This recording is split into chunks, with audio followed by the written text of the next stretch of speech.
तहत प्रधानमंत्री नरेंद्र मोदी ने टोक्यो ओलंपिक में हिस्सा लेने जा रहे खिलाड़ियों से किया संवाद। कहा 135 करोड़ भारतीयों की शुभकामनाएं हैं खिलाड़ियों के साथ। कहा ओलंपिक में जा रहे अब तक के सबसे बड़े भारतीय दल के पीछे खेलो इंडिया और फिट इंडिया जैसे कार्यक्रमों का है विशेष योगदान।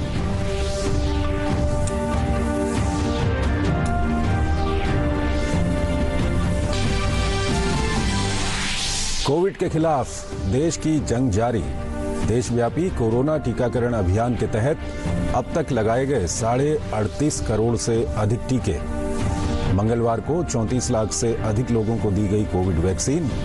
देश में 18 से 44 वर्ष आयु समूह के लोगों को अब तक 11 करोड़ 59 लाख से ज्यादा खुराक दी गई।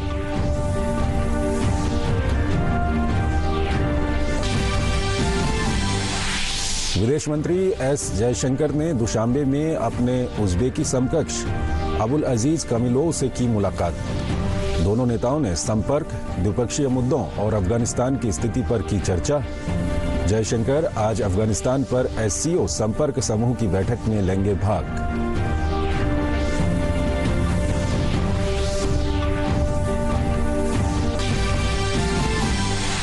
क्यूबा में गहराया आर्थिक संकट। बुनियादी सामान की कमी और बिजली कटौती के खिलाफ विरोध प्रदर्शन जारी। अधिकारियों ने फेसबुक और व्हाट्सएप सहित सोशल मीडिया और मैसेजिंग प्लेटफॉर्म्स के इस्तेमाल पर लगाया प्रतिबंध।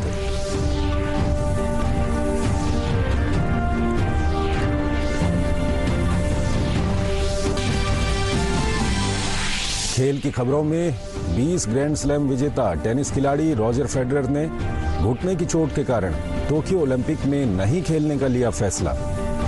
वहीं ब्रिटेन की शीर्ष टेनिस खिलाड़ी जोहन्ना कोंटा ने भी ओलंपिक से नाम वापस लिया।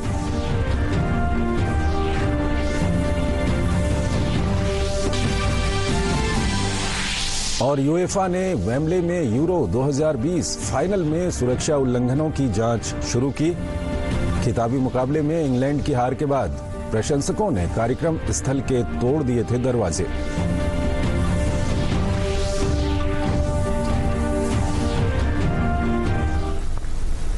और आइए अब खबरों को विस्तार से देखते हैं। टोक्यो ओलंपिक 2020 में देश का परचम लहराने के लिए भारतीय खिलाड़ी तैयार हैं। भारतीय दल के टोक्यो रवाना होने से पहले प्रधानमंत्री ने खिलाड़ियों से वीडियो कॉन्फ्रेंसिंग के जरिए बात कर उन्हें प्रोत्साहित किया। प्रधानमंत्री ने कहा कि बीते सालों में खेल और खिलाड़ियों की तकनीक और उनकी सुविधाओं पर खासा ध्यान दिया गया है।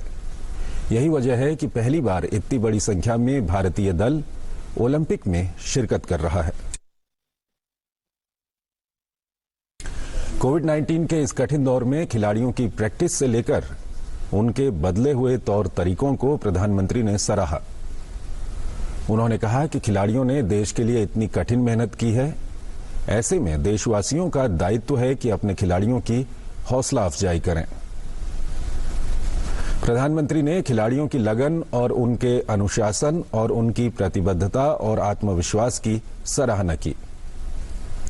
उन्होंने उम्मीद जताई कि आने वाले दिनों में जीतना ही न्यू इंडिया की आदत बन जाएगी और इसे पूरी दुनिया देखेगी। भारतीय खिलाड़ियों का पहला दल 17 जुलाई को टोक्यो रवाना होगा। युवा एवं खेल मामलों के केंद्रीय मंत्री अनुराग ठाकुर ने खिलाड़ियों के साथ बातचीत के दौरान कहा कि प्रधानमंत्री खेल के प्रति सजग हैं। महामारी के दौर में भी देश के खिलाड़ियों का विशेष ख्याल रखा गया है। इसी वजह से देश में ओलंपिक के प्रति लोगों का लगाव भी देखा जा रहा है।